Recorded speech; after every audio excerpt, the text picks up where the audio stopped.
patches, neckerchief slides, rocks, newspapers and magazines, baseball cards, comic books, even fortune cookie fortunes and license plates.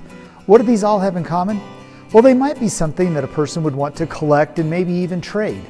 In 1991, the BSA introduced the Collections Merit Badge, making it the third merit badge along with coin collecting and stamp collecting to address the hobby and, for some, the business of collecting, trading, and selling of related items.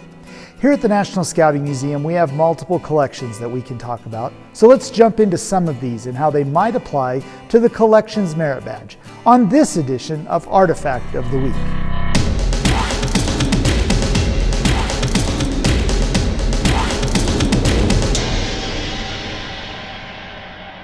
In the past, collecting things was really a hobby of the wealthy. Things like fine art, coins, antiques, and rare books and manuscripts were sought out and purchased by folks with disposable income and put on display in their homes or private collections. Then the Industrial Revolution introduced mass production and created not only inexpensive items, but also a consumer-based society that could afford to buy and keep lots of stuff. So what is a collection? The Collections Merit Badge pamphlet says a collection is not just an accumulation of things, but a well-ordered grouping of several items to be considered as a whole. The collection is worth more than the individual parts. We have done Artifact of the Week features on several collections within the National Scouting Museum, such as pocket knives, compasses, neckerchief slides, scouting stamps, pressed pennies, and Philmont recognition patches, just to name a few. So today we're going to take a look at something maybe a little less obvious as a collection that was donated to the museum. The type of collection we're going to look at today is called ephemera.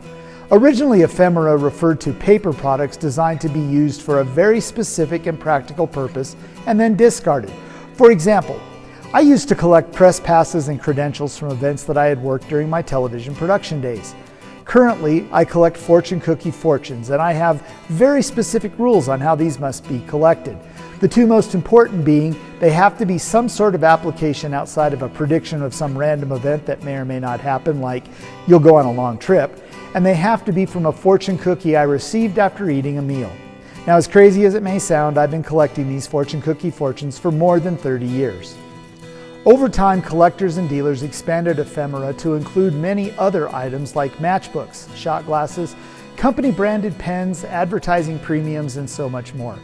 This example of ephemera from the National Scouting Museum collection is a series of scouting-related or themed license plates from around the United States and Canada. Individually, these license plates certainly served a purpose and may have had meaning to the original owner. But when gathered together, they have the ability to tell a story about the influence of scouting within society and across borders. Kind of cool, huh? There is also a whole world of scouting memorabilia that you can investigate and consider collecting if you're interested.